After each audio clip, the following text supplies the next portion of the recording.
Hey guys, this is V17 for the 50s Goldtop Les Paul replica using Stuart McDonald templates. And I've got so much information I need to cover that I don't even really know where to start.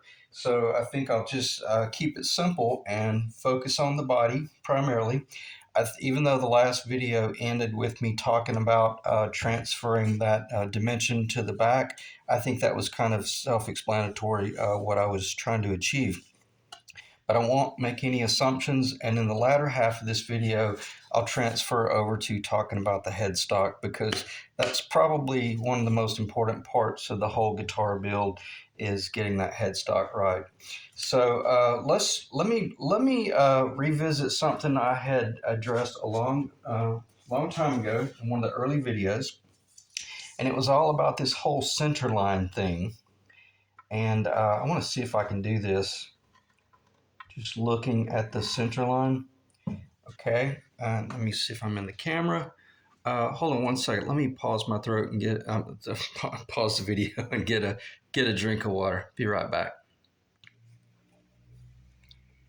Okay, so let me make sure the camera is rolling. Sometimes I'll hit the pause button twice, and it'll start up, and then it'll immediately pause again. So I'm fairly certain that I'm on the center line right there, and I'll see if I can turn that to the camera view. I don't know if it matters. You'll just have to trust me. But right now, it's obviously a little bit top heavy, but it's pretty darn close. And so we have that. And then the next thing that's really interesting is we want to find out just roughly where the center line is of just the raw body. And if you remember, if you've been following the series, it was about a ½ inch behind the pickup ring location. In other words, if you were putting humbuckers in it, that would be the back of the ring. Well, the center line was roughly about right there. And what's really interesting, I'll put it to the point to where it's obviously, tail heavy. And I'm going to move up right now roughly to the center of the pickup. I'm going to move back.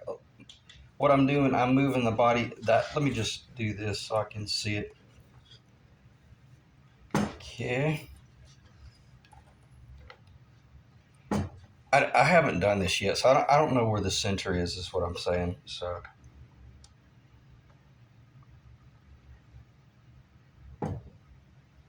pretty darn close right there. And let me stoop down and look at it.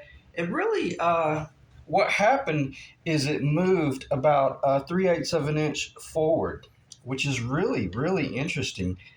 That was because if you recall, when I did that initial balance work, I'm fairly certain that I had all of the internal cavities pretty much routed. But nonetheless, even after I did all that work, installed the top, carved the top, and then still started assessing it, we're still within about 3/8 of an inch of the center of gravity, I guess would be the word. So that's really amazing because I was expecting it to get really tail heavy, and I was expecting that to move. It hardly moved. Okay, so let me clear my throat again. Hold on one second. Okay, so anyway, so it didn't move. Now let's talk about true balance, and we already know the weight. I'm not going to go into that stuff again, but fair warning, what I'm about to do, we're about to go into some real critical weight analysis as to what it is we're building. So you'll be able to use all of the dimensions, all of the numbers that I provide you in this video, and you'll know exactly what a Kluson ABR1 bridge is going to weigh, and you'll know exactly what an aluminum tailpiece is going to weigh with the studs. I don't have the actual anchors, so just, you'll have to make some assumptions, and you'll also know exactly what, these items weigh, so that if you're really sitting there with a piece of wood that you're terrified to even spend any money on any of the parts because you're afraid you're going to end up with a 10 or 11 pound Les Paul, these numbers that I provide you And you could go back in this video series based on watching everything where I started, the weight of the initial body before it was roughed out. I had the original footprint. The footprint hasn't changed, but based on this entire video series, somewhere along the lines, you're going to be able to engineer your guitar down to probably a quarter of a pound, or you're going to know very close where you're going to end up. Okay. So after I did all of that work and all that internal routing, I ended up, I'm a little bit heavy on the top side, which is perfectly okay. So let's just see how close we are. Potentiometers with all the screws and washers, two of them. I think you're going to see it's about to stand up very quickly. I'm surprised it hasn't jumped over yet. There it is. Probably only, okay, let me just do this. Yeah, okay. So three potentiometers gives you, let me make sure I'm in the center there. I want to make sure that I'm not deceiving myself. Again, I'm splitting hairs. Nobody cares about this stuff, because does it matter if the lower bout is heavier or the upper bout's a little bit heavier? Absolutely not. Once the thing is strapped on your body, you're not really going to feel these things. However, I do know that for a fact, I've already done the strap test with this body, meaning I've put the straps, I put the actual strap on, I hung it across my body. And if you have a guitar that's insanely heavy or really far off center, it's going to feel heavier than it really is. But if you have it nice and balanced, the weight of this guitar is more distributed into your body, and it's amazing. I guess you probably could just about make the assumption that a well balanced heavy guitar would actually be far more comfortable than a lightweight guitar that is, or a a little bit lighter guitar that is insanely off balance with like a headstock heavy, like a headstock dive.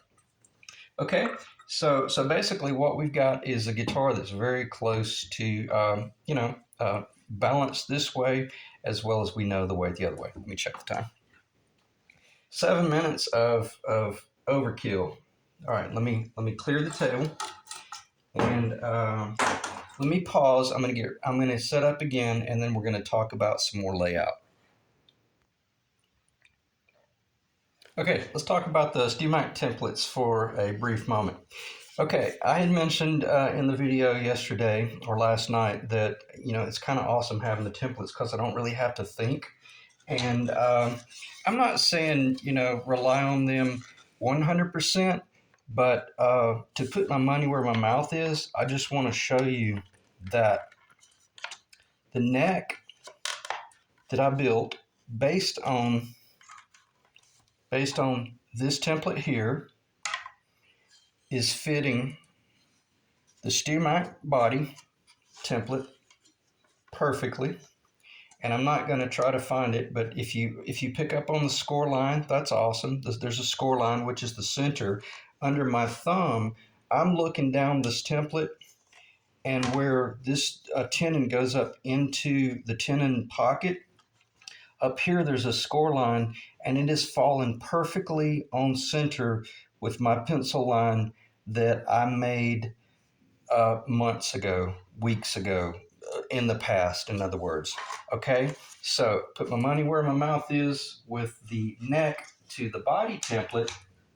So the question then would be, okay, well that's halfway there, but how does it fit in? How does this template fit into the body? And there would be your answer. And it would be so cool if that score line would pick up. Look in the neck pickup pocket and see if you can locate the score line and how perfectly it is lining with the center of the glue up. So you see all of my reasoning from multiple videos back, where I was like, try to make certain that you get the center line of your glued up top perfectly in center line with the lower, et cetera, and then it'll just make your job in the future so much easier because you're not having to continually make certain that you find the center every time you do an operation. Okay, that's where I'm going with this. So on that note, as I say too often, it's perfect. Is it perfect because of just the templates? No, I mean I know exactly what I'm doing, of course, but man, the templates make it so easy. If I'm sitting here with a top that I have no idea where the P90 locations would go, I'm able to take this guitar, take this P90 template, starting from the very first location. I didn't drill these came from the factory, but I drilled that one. That is the exact pin by which we aligned the top to the body and glued it up, if you recall, if you've been here for a while. So in order to find that, I'm looking down at the score line right now. I have it. I have it in my hand. All I got to do now is grab my rough pencil and do the perimeter drawing.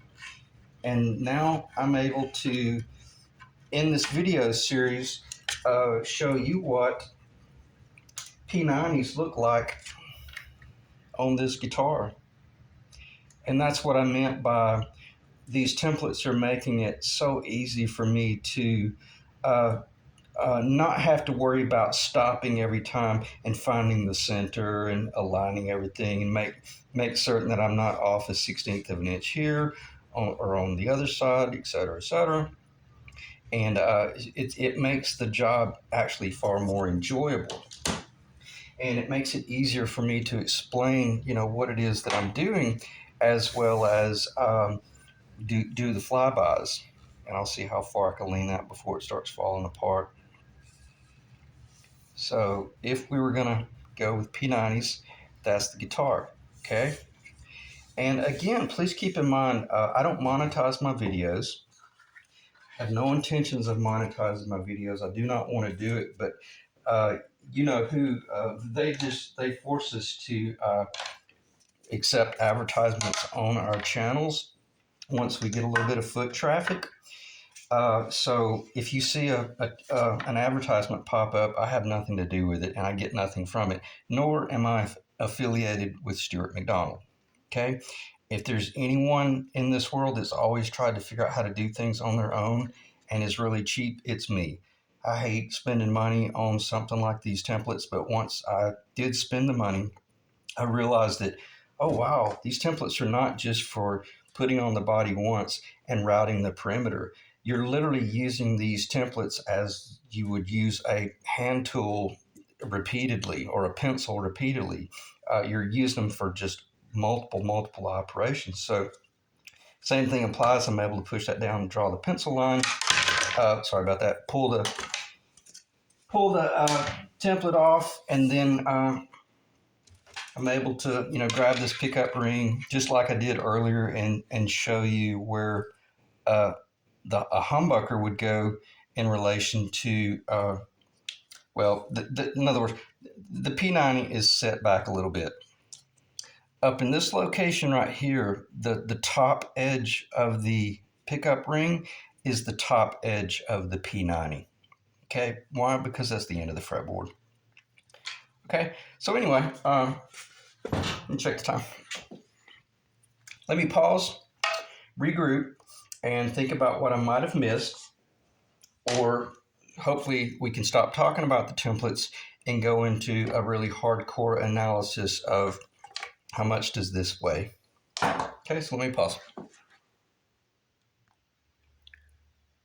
Okay, let's dive back in. So I like the templates, that's fairly obvious, but the templates are of no value if the end results are not fairly perfect, or you don't have to do any adjustment. I still have not shaped the end of that tenon, meaning I have not radiused it yet, but let's just do a quick rough assembly of the guitar. I have not done any more sanding from last night at all, nothing. So I got a beautiful level surface right here that is on 4 degrees. But where I'm going with this, and before I forget, this is what really made me realize how incredible the templates are. Now, I will say this, and I'll try not to forget what I'm talking about. One thing I did change with the templates is this pitch right here on my body is a continuation of the trapezoidal path of the actual neck. The Stuart McDonald templates, this is a 90-degree angle right here, and I don't like that. It created a problem in my 55 replica build because I'm not one to, uh, leave a lot of space. When I machine this right here in order to receive a certain amount of binding, and when I machine this up here in this dimension off the center of that neck, et cetera, in relation to the whole center line of the guitar, I want the thing to be perfect. If it's not perfect, it'll be because it's something that I did. But what excites me is look how how beautiful this, not necessarily this pitch continuation of the pitch, because I'm going to be arrogant and say the reason you see a beautiful pitch is because of my work. That's my workmanship. If I had used the Stuart McDonald template and I slid up here, there would be a gap starting about right there where this part is on a 90-degree angle with the body. But what I do like is the fact that I don't have any work to do. I don't have to move this neck off to the left, off to the right, down, you name it. The templates did their job. And once I found that little 90-degree issue, I was able to anticipate it on the front end and interject with my own type of thought process as to how to approach it. And it's actually beautiful. It's like I said, it's like Legos. It's just gonna fall right in place. Okay. So I got to ramble a little bit there, and for a good cause. So what's next? Let me check the camera. 17 minutes. Let me pause. Now get the table organized, and we'll talk about weight. Okay. What I'm going to do is I'm going to use the body as the platform to hold everything, and then I'm just going to start stacking all these parts on the body.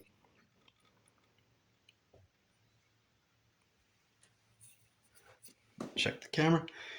All right, I think I'm going to move this forward in case the video compresses or in case YouTube compresses the video.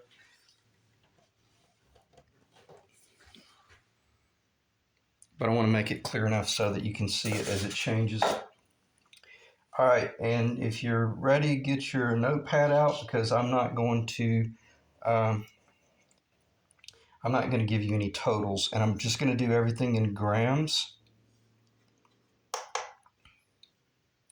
So what I'm going to do, I'm going to tear this down to 0. And bridge pickup in the ring, no screws, 127 grams. Neck pickup in the ring, no screws, goes up to 252 grams.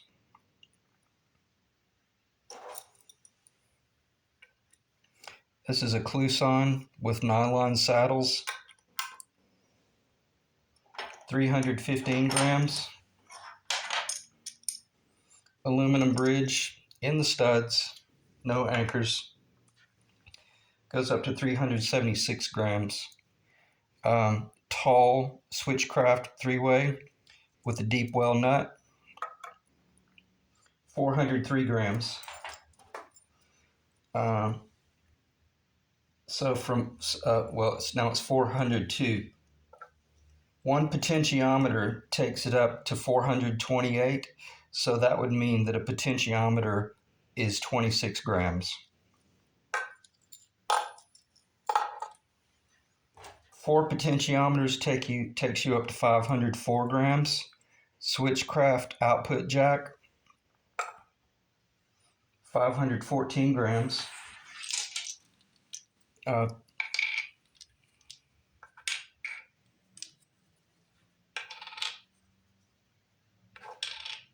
the knobs jumped 523 grams. A couple of caps, capacitors, we're up to 531 grams.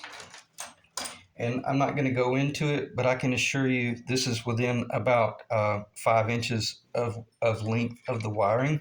Okay, I've done it so many times. Very confident there. What else makes a Les Paul? 563 grams is all that. I'm not anticipating any.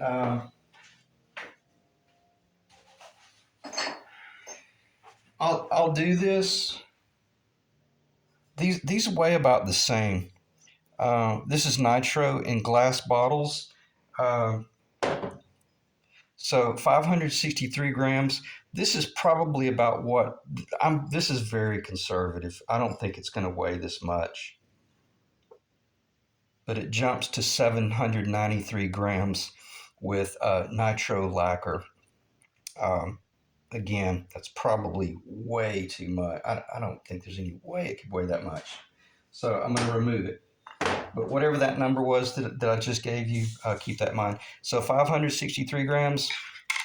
You got to have control covers. So, and then, screws, couple of little screws, but basically 597 grams. So you can easily say 600 grams. And I don't know if I can change the mode to pounds. Yeah, that should be correct.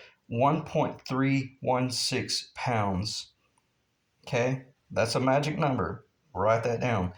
1.316 pounds is a Les Paul without the body, okay, and without the paint. Oh, you're not going to believe what I just did.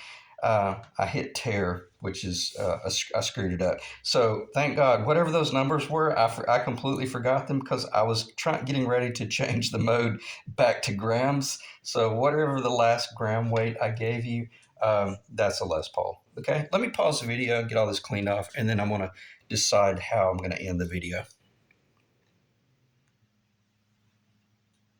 Okay, something really revealing happened when I removed the guitar off of the scale. I had not turned the scale off yet, nor had I cleared it, but I had changed it over to pounds when I did the tear. In other words, it had all that stuff atop the body, and then I was like, oh crap, I hit tear and I lost the weight. Well, then when I took it off of the scale, now it just turned off, but it was 6.82 pounds. So the whole Les Paul body that I have here is 6.82 pounds without any nitro. Okay, so if anything, the video series should be worth its weight in gold to get that number right there. 7 pounds is what we were able to pull off with. Let me back up. Let me be conservative. 6.82 pounds was the guitar that we're ending up with, the body. Keeping in mind, we started with just a raw body that was heavy as a boat anchor that was over 7 pounds. So by engineering all of that internal weight out of the guitar, we ended up with a beautiful guitar, the exact same footprint, sounds incredible, tap tones and all that jazz. And we didn't have to sacrifice anything, or we didn't have to leave one of the potentiometers out in order to achieve our target guitar. So I'm really excited about the fact of where the guitar is headed. I have no idea how long this camera is going to record my audio. So basically, I'm not going to talk about the neck any. I'll just talk about the guitar body a little bit, and if it cuts off my audio, I'll just clip it somewhere. But we've covered plenty enough information tonight, and I covered a lot of ground with the whole weight analysis and the center of gravity, the balance, and all that jazz. I think all it needs right now is just we need to put some wings on it. We could probably fly it out the back door. So I appreciate you guys checking in, and I hope this information was really beneficial. I don't see why it would not be, especially for the guys that are truly building the guitar. It might be kind of boring for some of you guys that want a little bit of entertainment, but I won't go there. I don't really want to apologize for that because I'm just a real serious person. And I like to help you guys avoid major mistakes when you've just bought um, a lower that you spent two, three, $400 on, and you spent two, three, $400 on a beautiful cap. And I want to show you how to avoid losing the guitar. And anyway, so if you got any comments or questions, let me know. And the next video, I will start talking about the neck and the headstock and all that jazz. But for the most part, if you're really curious about the neck, just visit my video series called Building a 50s Era Burst and or Custom Black Beauty. And I think the first 5 to 10 videos, I spend an enormous amount of time talking about how to build a neck. So if you want to fast forward to that, check that out. This video series, I will probably spend a little bit more technical time talking about the neck, but not nearly as much as I did in the early videos. So appreciate you guys checking in, and I'll see you in the next video.